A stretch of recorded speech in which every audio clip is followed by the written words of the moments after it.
All right, so maybe we start.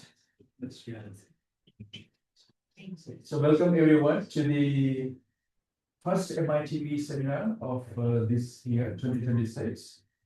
So our speaker is Xinan Zhou from Kavli Institute for Theoretical Sciences. Xinan received his PhD from Stony Brook in 2018. After that, he moved to Princeton for postdoc. So he was there for 3 years. And after that, he moved to Beijing to KITS as a faculty member there. So Xinan is going to talk about Bootstrap Program for Holographic Defects. Over to you. Thanks a lot, Anush, for the introduction, and also thanks for inviting me to give my seminar talk. And so today I want to tell you about something I've been working on recently about holographic defects. So I mentioned some of the stuff like in the school last week in Stellenbosch, but this talk I will try to mention something else.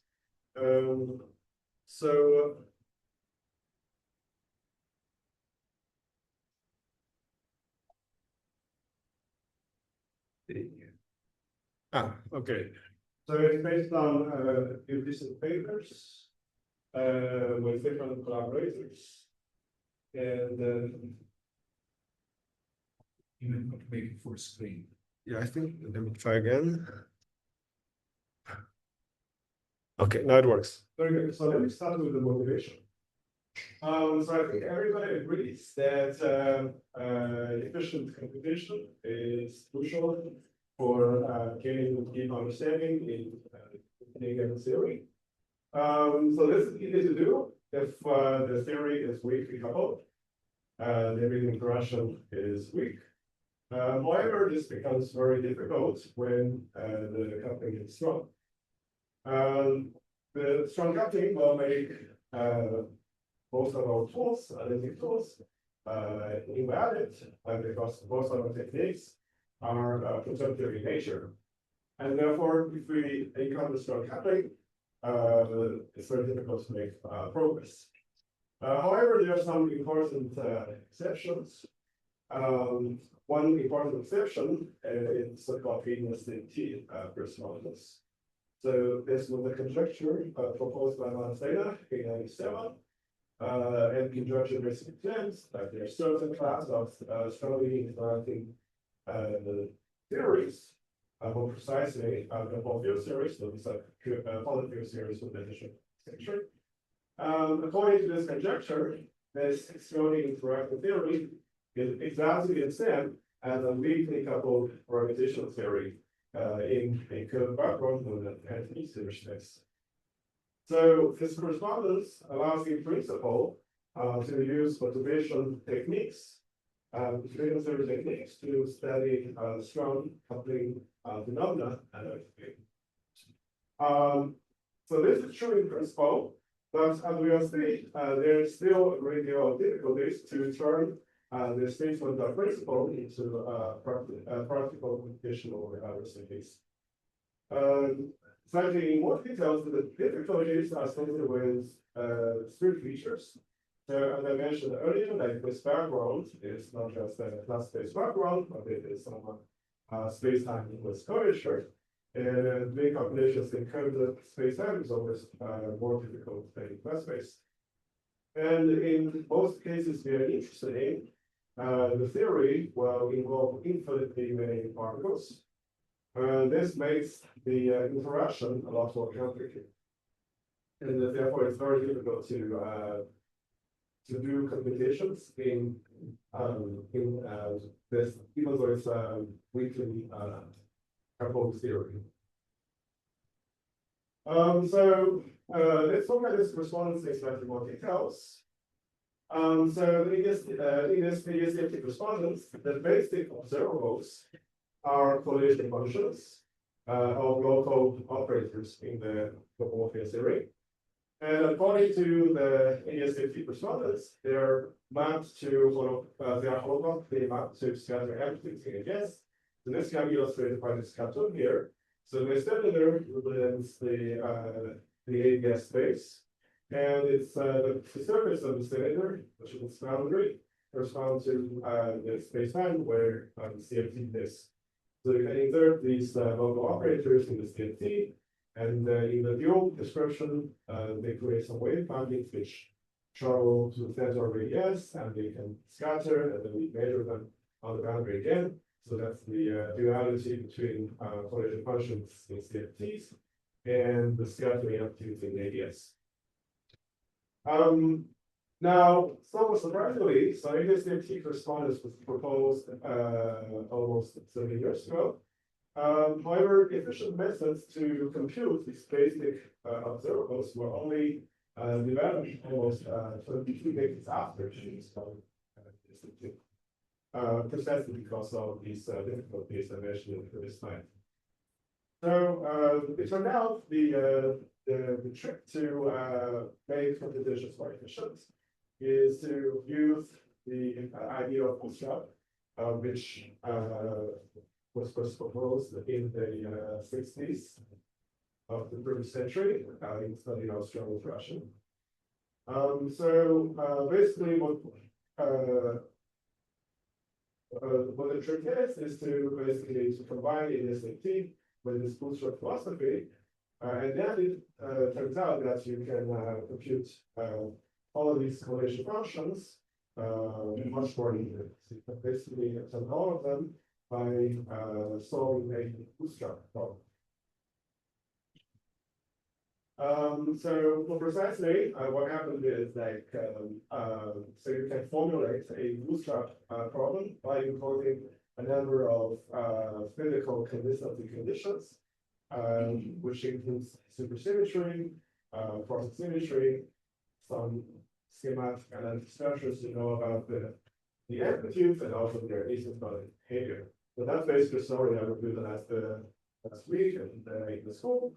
So it turns out that these conditions are constrained enough, and they can just directly give you the holographic correlators. And this is actually quite similar to what Prof Xinan Zhou, the person who came up with who were bootstrapping the physical context in the 60s for these S-matrix bootstrap for these hadron impressions. So there, his vision was that the S-matrix, which describes the physics of these hadrons, Australian interaction, can be entirely fixed by symmetries like Kavli symmetry, variancy, elasticity, causality, and so on. And so here it's in a simplified version where he puts these conditions from symmetries into conditions. You can also very uniquely fix the difficult numbers. This can be used as like an additional or daily version of the construct possibility. I'm not guys, so I'm not familiar with this. In the least making all this bootstrapping, how many free parameters do you have after you know all these things, these properties that you don't need? You should understand the number of free parameters that you will have the counting constants and the function. Yeah, that's an excellent question. So actually, the estimation bootstrap program did not work. Sorry? It did not work. Okay. From the 60s and 70s. So they did manage to get some dynamic out of it. For example, they managed to project the mass of what they call null method. But largely it failed because exactly there are many like three parameters, and then there's very complicated conditions which are difficult to solve analytically. So the program essentially didn't go anywhere, and it got replaced by polynomial analytics, which is now the mainstream interpretation. I mean, the theory for the question. Yeah, but however, some of the ideas are quite useful. Yeah, for example, it's very useful in the study of the whole field series. And exactly like so in the 80s, people applied this idea to conformal series in 2 dimensions, some of that models. So there's a number of algorithms that actually are is finite. And then they managed to solve the conditional conditions that they managed to fix the theory completely. Yeah. But that answer your question? Yeah. Okay, thanks. Other questions? Okay, good. So, so basically, what I've been, what I want to tell you so far is that this strategy of Bootstrap, where you use just the definitions that are in these definitions, works very well in the context of computing correlation functions holographically. So I mentioned this special example of 4D angles for polynomials, which is sort of like ideal version of PCB. But it also works in many other examples with different space-time dimensions with varying amounts of symmetry. So not only you can look at these holographic correlators, which correspond to scattering of gravitons in NITheCS. You can also have theories where it gets you the scattering amplitudes of gluons in NITheCS. And then you can accumulate a lot of data by working on different theories with a different number of points in the scattering, as well as go through like loop corrections. Then you can use that to also form a picture of NITheCS amplitude program, very much similar to the story people have in class space. For example, in class space, there's a very nice lesson from the amplitude program, which tells you that gravity is in some sense a square of your wheels. So this is known as a double relation, and in NITheCS, you can also find similar relations. Okay, so this is like a very brief summary of the story, like in pure NITheCS space. Besides, we don't have anything else.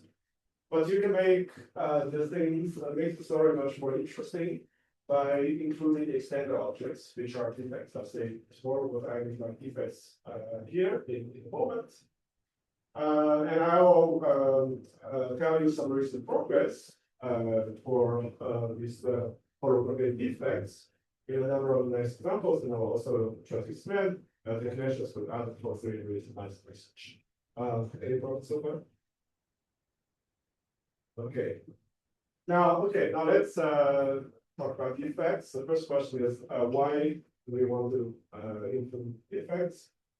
So the point of defects is that you can add that to your theory, and you can make your theory much more interesting. So the dynamics of the theory with defects will be a lot richer because you now have some new degrees of freedom as well as new order circles. And these defects, because they're heavy, they represent some non-fixative effects in the theory. And also they break some of the symmetries of original theory. So you can try to study the theory with asymmetric phases.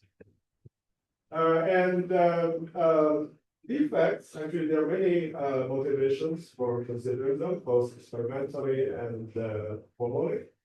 So experimentally, like for example, when you prepare a sample in your lab, there are inevitably impurities, and also the sample size is finite, so that have surfaces. So all these features can be mathematically formulated in terms of defects.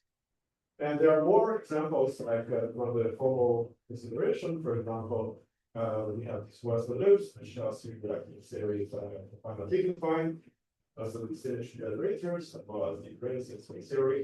All these can be characterized as defects. Now, going back to these holographic correlators, when we add defects, we also extend the types of observables we can study. So first step is that we can look at these holographic correlators. They can correspond to scattering amplitudes in the variable NITheCS. But if now you include defects, the defect is going to be also extended to the bulk of NITheCS. And then you can have you can also study these things called form factors, which correspond to particles scattered with some extended objects in NITheCS.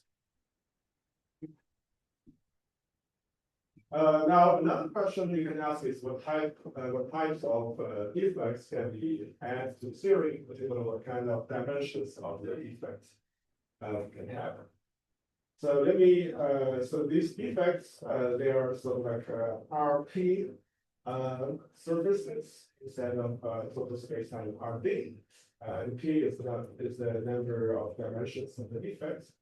So conventionally, when we think about defects, what we have in mind is that this dimension P goes from 1, 2, and so on, 0, which means so it was 1 is like lines, it's time defect, it's a surface defect. So far, we're talking about the boundary, the CFT, yeah. And E minus 1 is like an interface or a boundary. And then you can also include P equals to D for convenience, that corresponds to the case with as well. However, in a conformal field theory, the list of variable P's can actually be large. So instead of going from 1 to D, actually they enlarge it to -1 to D by adding two theory exotic numbers, P equals 0 and P equals -1. A nice convenient way to see that is to go to the so-called invariant space where the conformal symmetry action is linearized. And so this is what happens before you add a defect. So you have original D dimensions and two other U dimensions of the invariant space, and the conformal symmetry is rotating these three dimensions. But when you add a defect, you break these dimensions into two groups. You have a group of P plus 2 dimensions, which is the residual conformal symmetry group, but you also have a transverse rotation group, which is the defect invariant. But here, actually, we are allowed to, I mean, it's legal as long as we have like one box here. So actually, P doesn't need to start from 1, but it can also start from -1, and so it can be -1, 0, and so on. So these numbers is similar to where. So what does it mean to have a -1 negative dimensional defect? So to understand that, it's convenient to use some general lessons we learned from AS18. So the general lesson is that when we consider the dual of the boundary theory, then we will move into bulk. Objects usually begin with extra dimension. So, for example, the P equals to 0 case will correspond to a one-dimensional line in AES. For example, in this 48 crucible signal mills, one way to realize that is to consider certain heavy operators into the giant relative operators. So they take this determinant form and they have very large dimension delta equals n, proportional to equal to the rank of the gauge group. And these heavy operators, they can be represented as semi-classical particles which travel along the geometric line. So that's the story I talked about last week in Stellenbosch. Now let's look at another example where P equals to -1. So following the same logic, P equals to -1 will correspond to a single-dimensional quantity ATS. And this you can also find a realization in 48 crucible signal mills. So basically what you can consider is you can put the theory, instead of on R4, you can put it on a Z2 quotient of that. You put the theory so-called real Quadratic space. This space is defined by identifying points, which are images with respect to the conformal inversion. So to be technically more precise, you also need to gauge the charge configuration while it is the inversion. So what happens is that when you go to the bulk, is this conformal inversion with respect to a unit 3 sphere gets activated to a conformal inversion with respect to a hemisphere in this the concurrent coordinates. And this little quotient has a fixed point, which is the north pole of the hemisphere. And this fixed point is exactly this point here. So to be even more precise, this point is actually not just a point in the 480 times S space-time.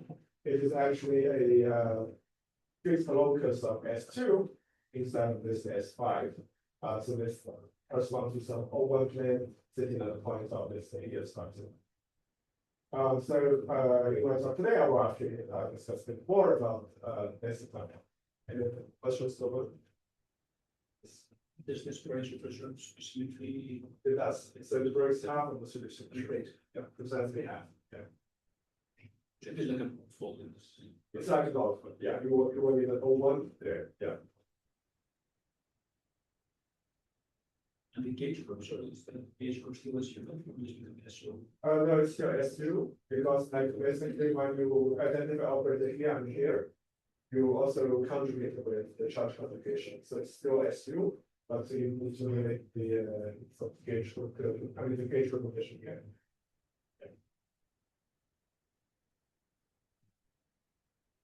Okay, so what I'm trying to do here, what we're trying to do here is to extend these techniques we developed in the defect-free case for computing correlators, and then we want to develop similar systematic and universally applicable techniques to efficiently compute correlators in various holographic defect models. And in particular, these methods, they are valid for any values of P. So we can also use these techniques to study these two examples I mentioned, which conventionally were not thought of as defects.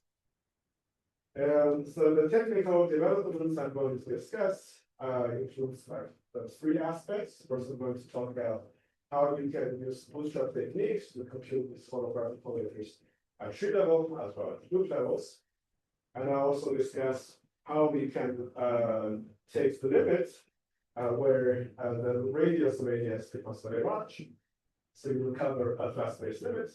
And this is useful for going beyond the supergravity approximation to study string theory regressions. What am I doing this time? You're doing okay. Thank you. Okay, so now let's start with the more technical part. So let me first briefly review how we can compute holographic correlators at tree level. So some of you might have heard about it in the school last week, but maybe summarize it anyways. So the strategy we are going to use for tree level correlators is as follows. So it's actually a three-step procedure. So as I mentioned, that the interaction vertices of the theory is really quite complicated, but essentially they are fixed by symmetries. So what we are trying to implement here is a specific implementation of this philosophy. So for any correlation function, we know that it's introducible just a linear combination of finitely many weighted diagrams. Weighted diagrams are just finite diagrams in ADS. So here, like the bubble is represents the boundary of ADS. The first electron is at the center. So you get to one dimension, and this blue line here corresponds to the bulk fuel of extension of the boundary of the defect in the boundary.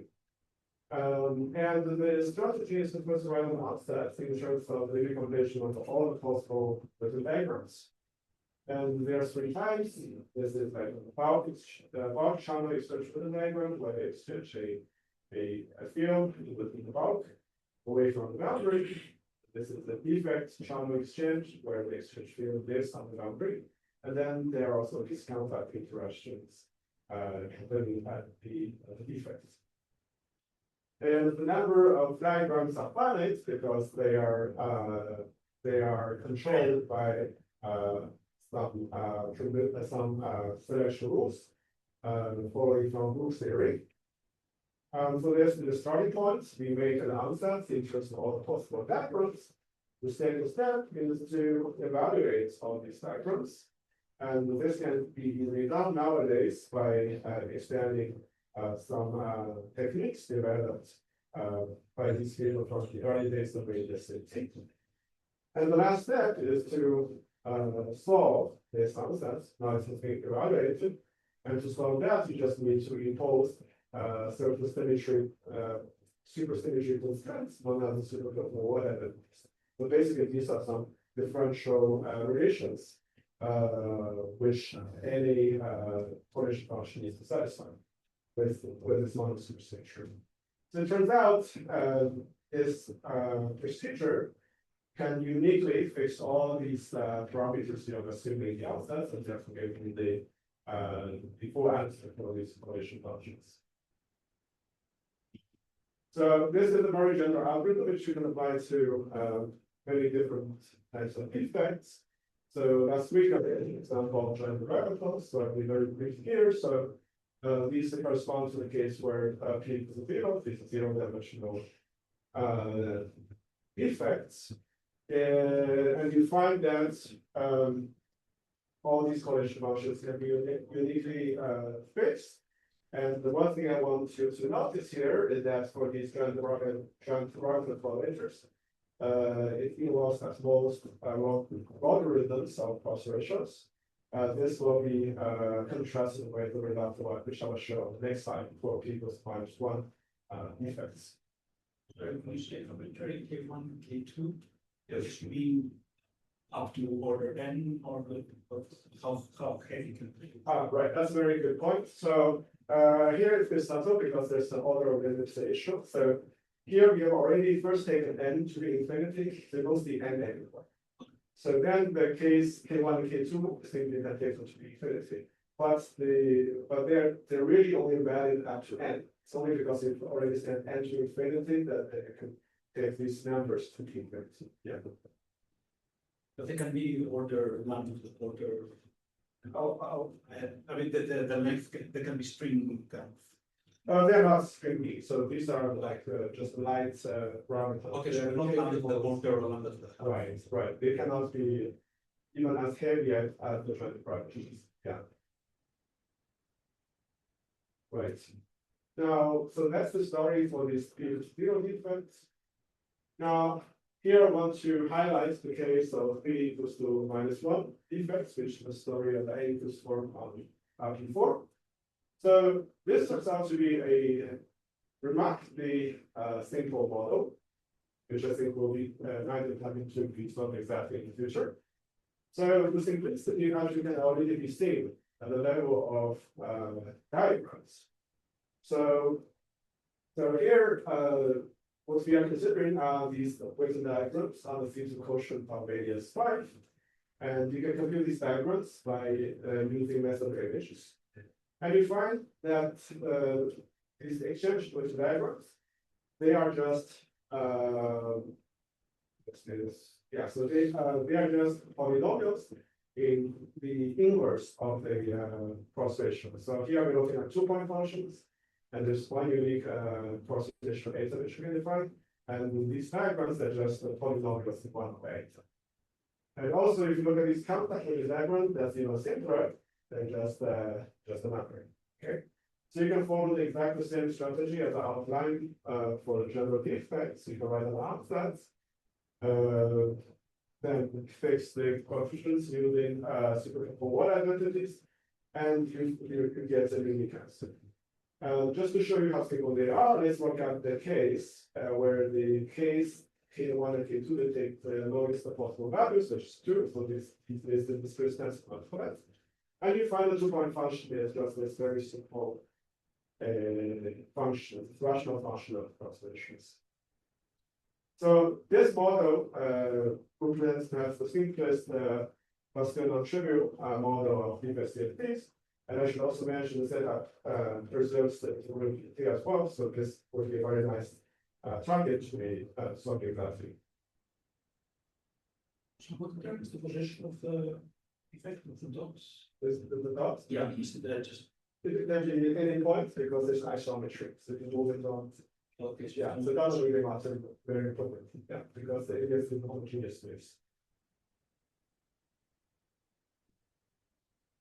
Now, here I just want to mention the strategy can be applied to functional apps as well. The examples that I considered are for the edge of small bills, NITheCS MITP defect, as well as surface defects in 16 module series.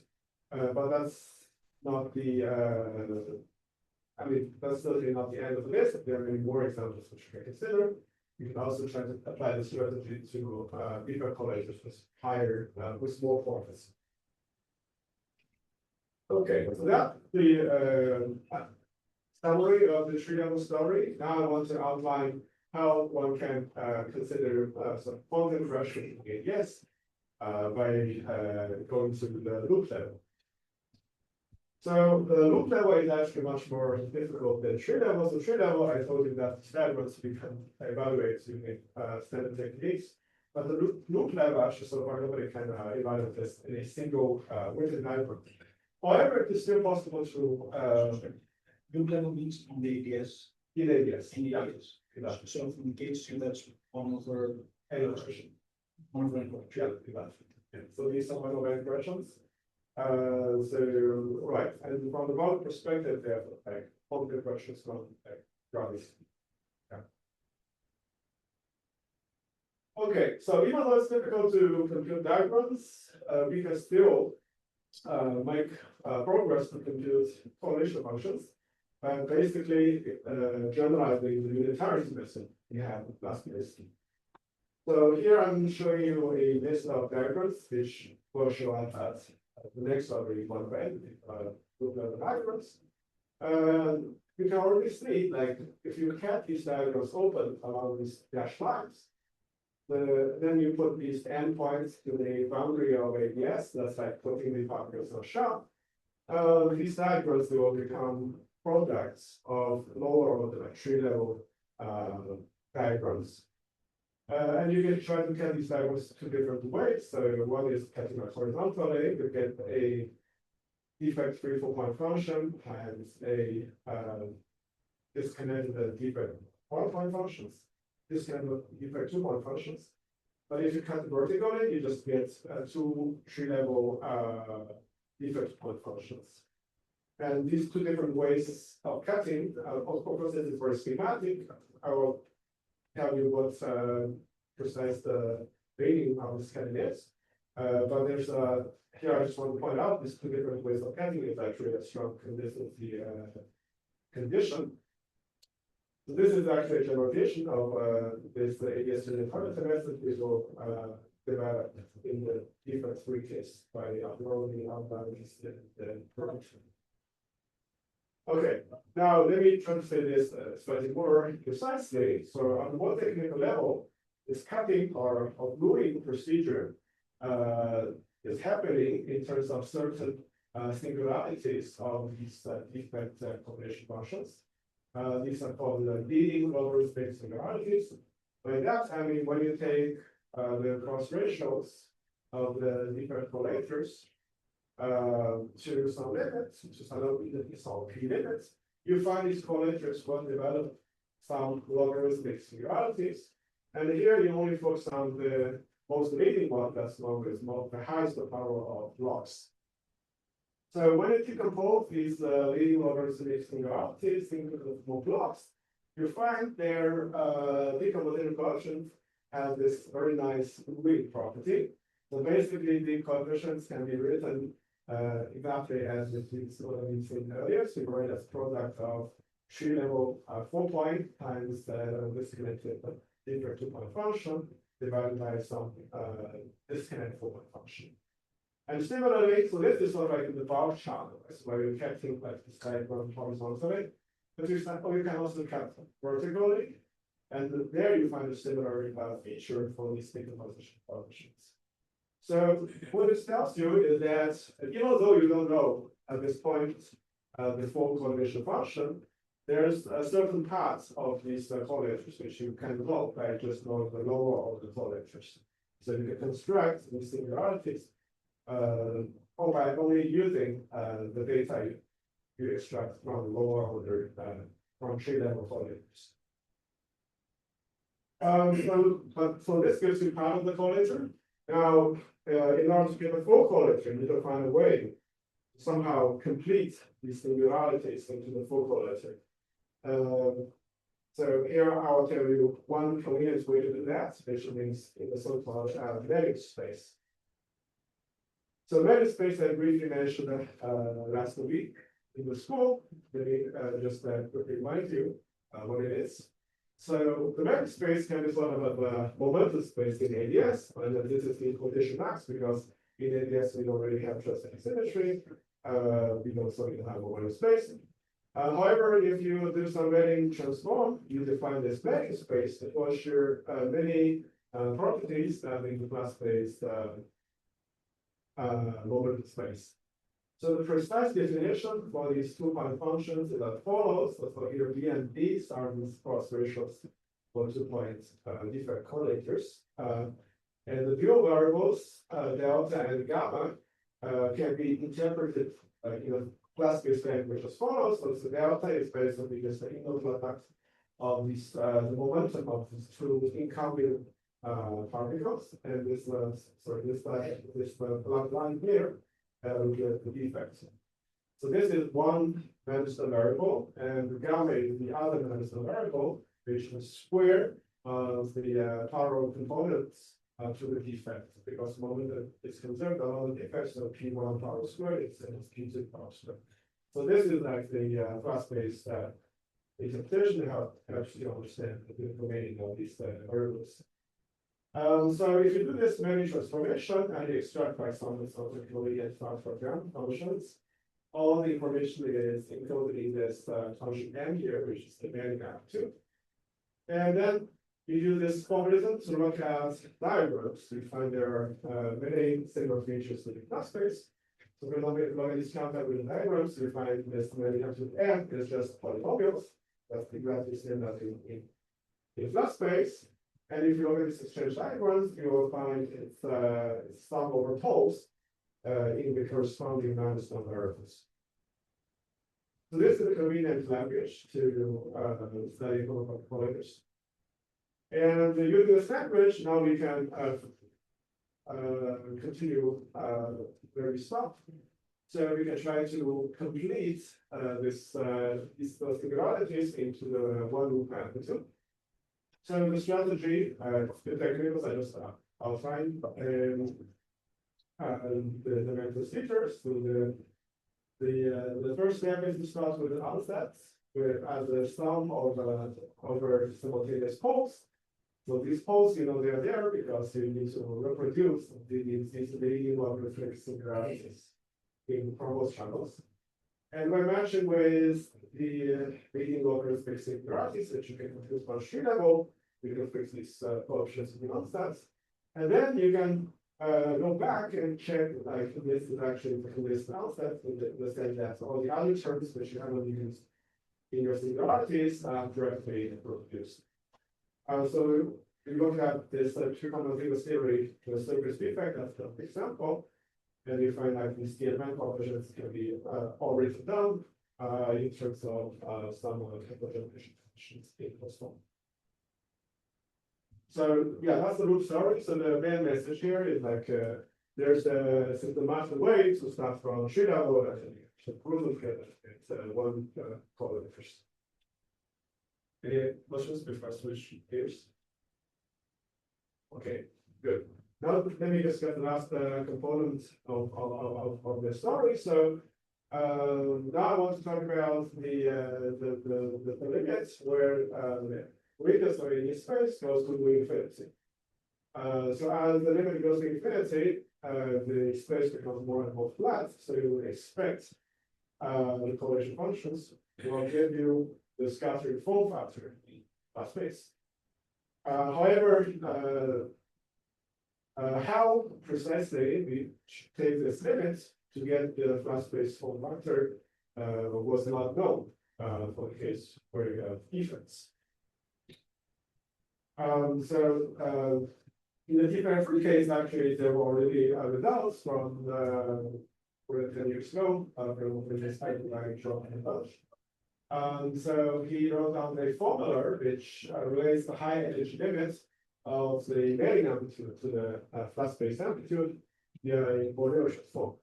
And it's actually easy to understand intuitively why this branch is labeled, because when energy is high, the scales are very small, so you don't need a curvature of space time. So in this paper with Fernando Aldai, we managed to get a similar formula for the defect correlators by basically working at tree level with diagrams.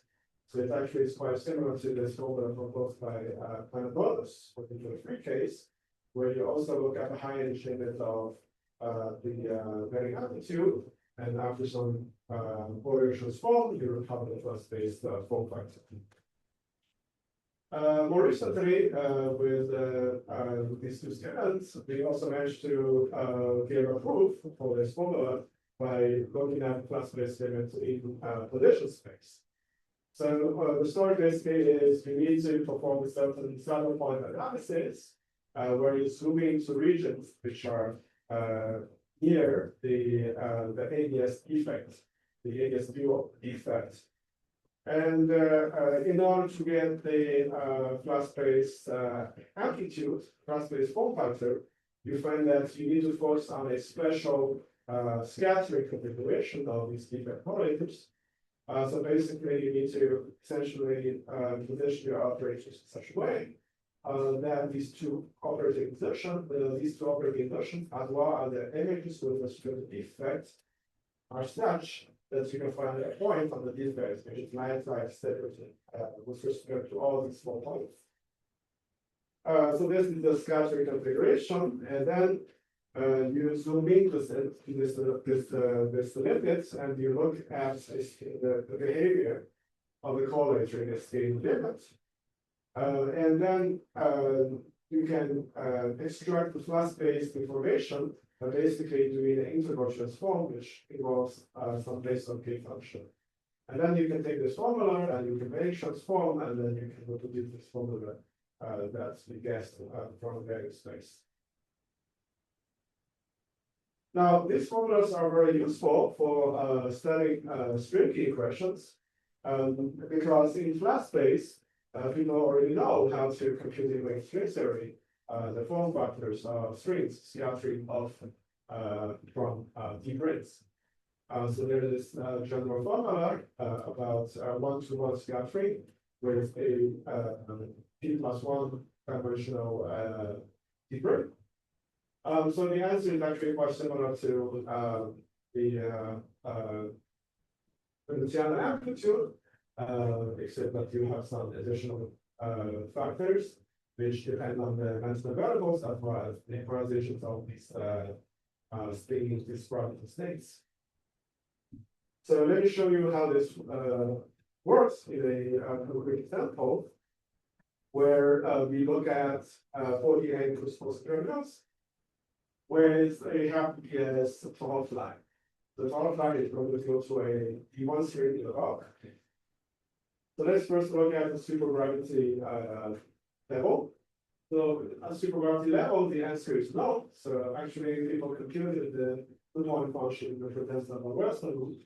But the answer is actually proportional to the fault line case, because at level trivial supergravity, everything is fixed by symmetry. So there's only just a local factor difference.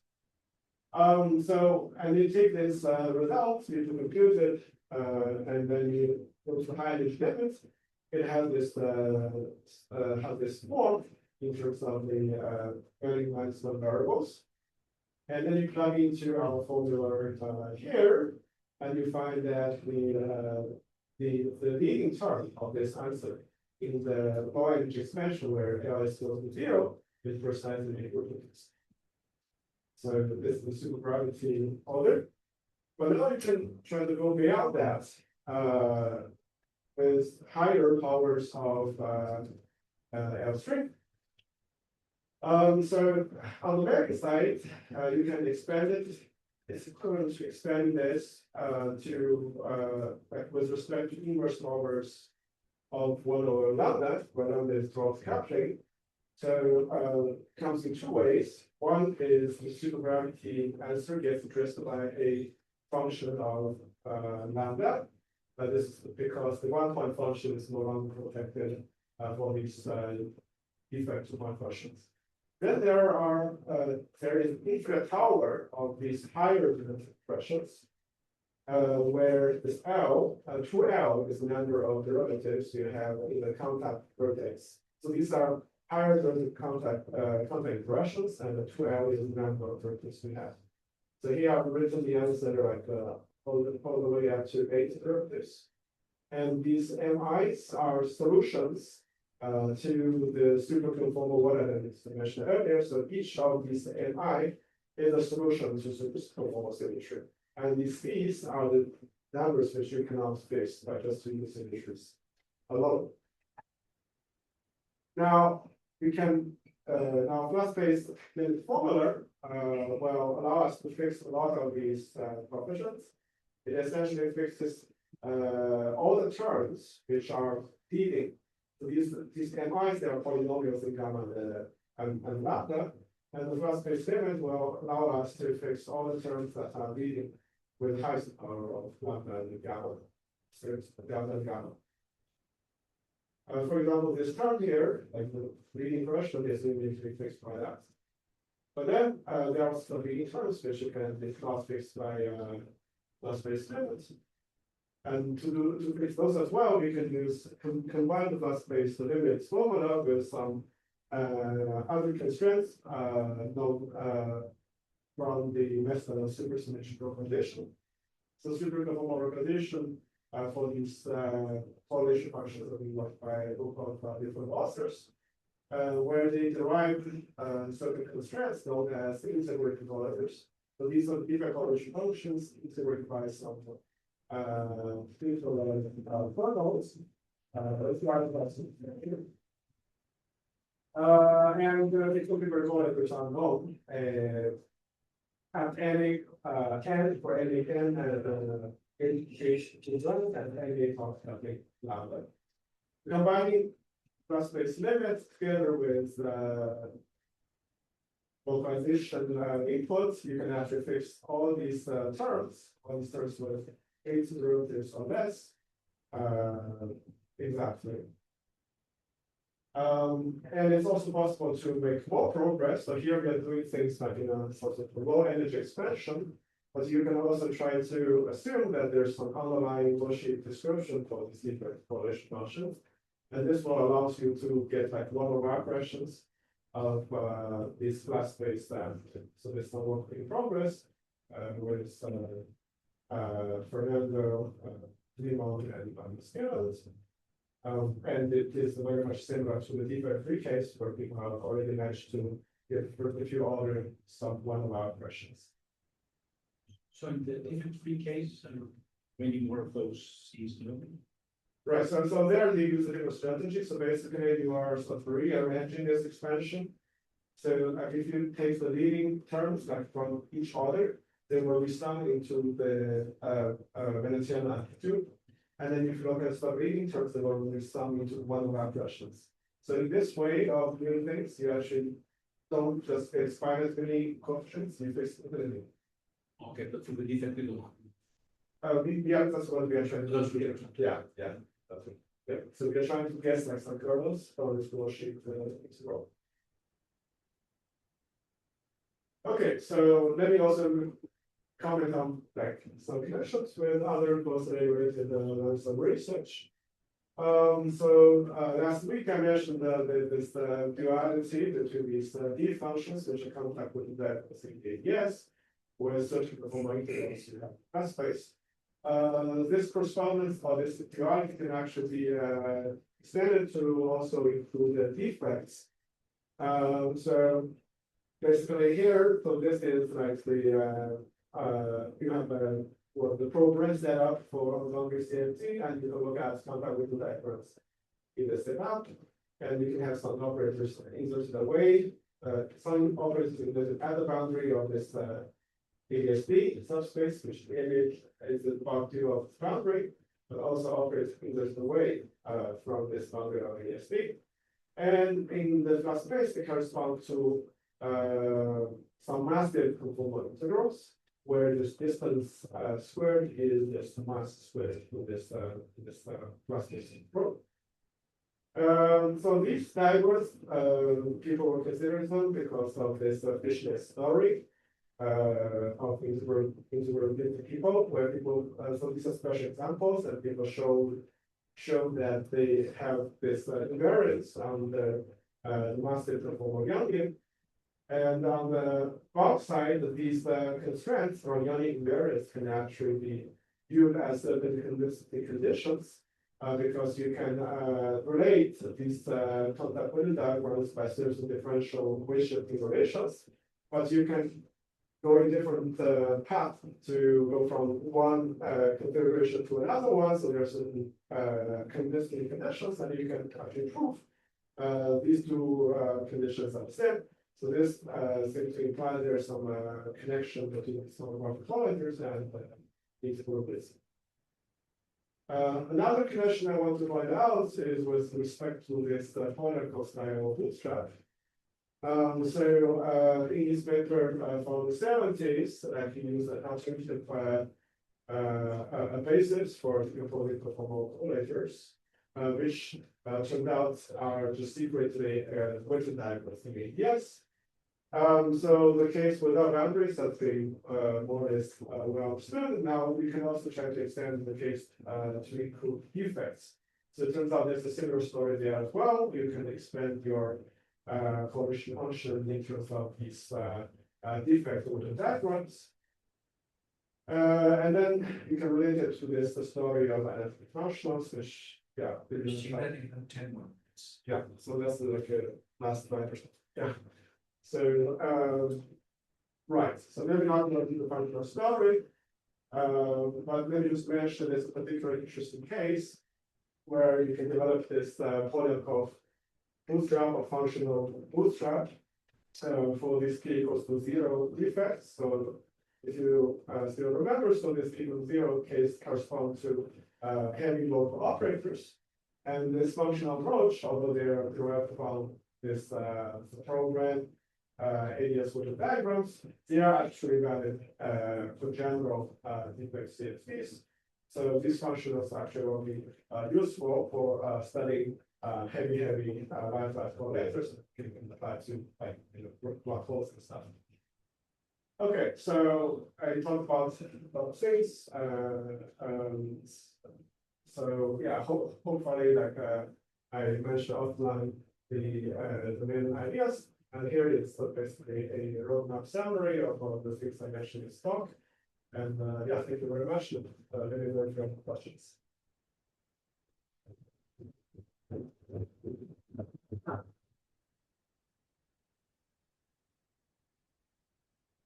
Okay, all right, time for questions. Hello.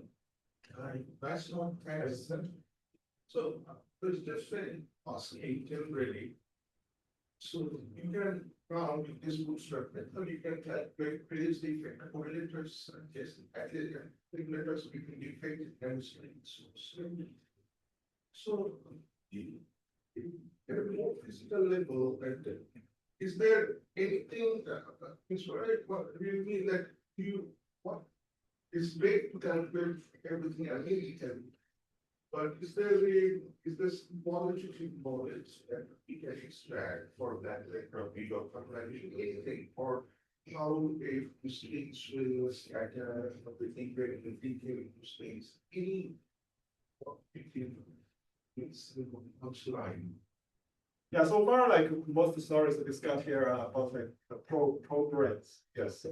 So, but I believe like this general strategy of symmetry and this conditions will also help you to study like this sort of like where you have like a full part creation to a geometry.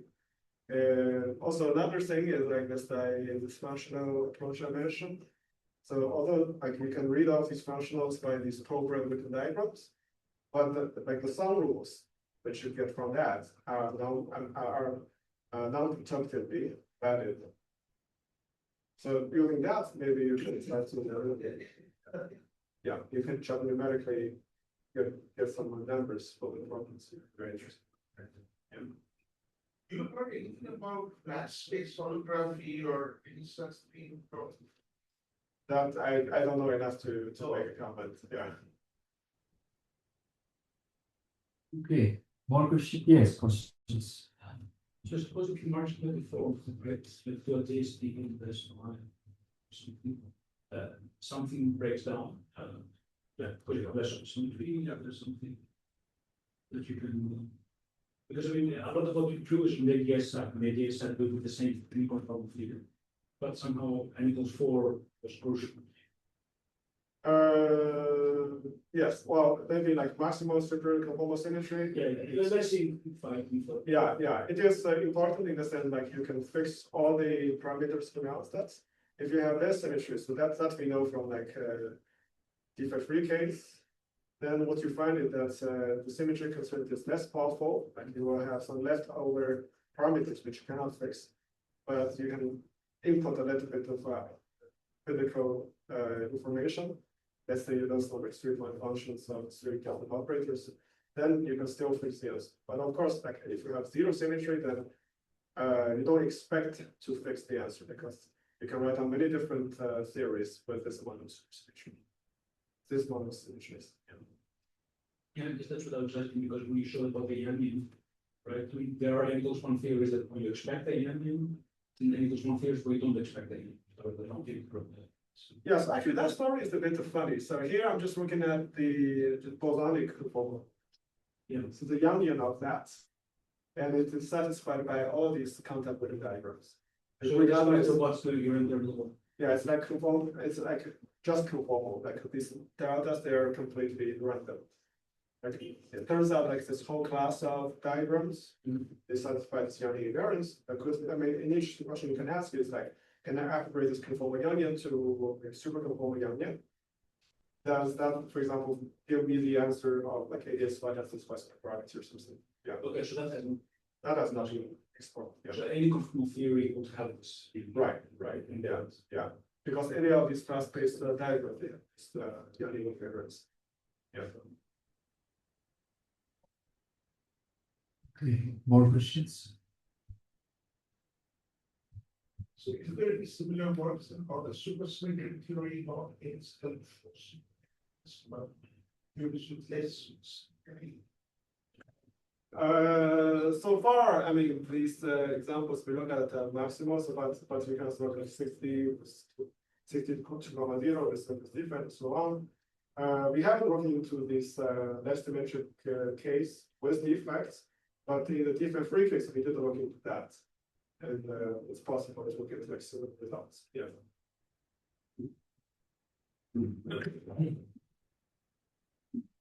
Okay, so maybe I can ask a trivia question. Does it have any applications to ADS-QCD or hot glue and plasma I have no idea. in that setup? No. I'm not sure. Yeah. Okay. Looks like no more questions. So let's thank Xinan.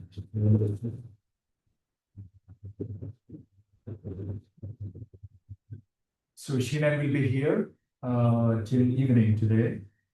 He's traveling back to China tomorrow morning. Yeah. So this office is visitor's office.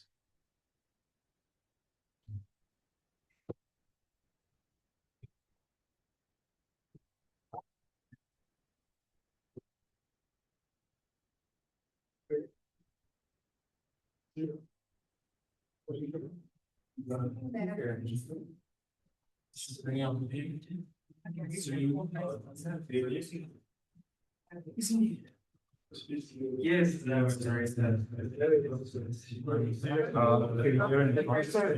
It looked like Lot.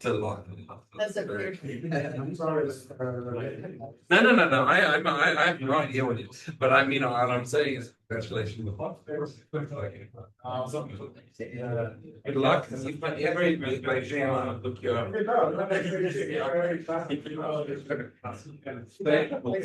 It's good to see you.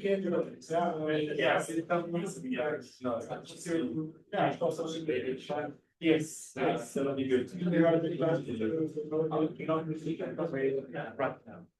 Yeah, maybe not too long. That's all with the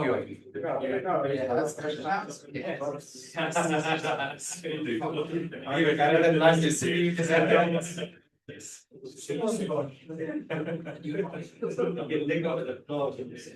Yeah,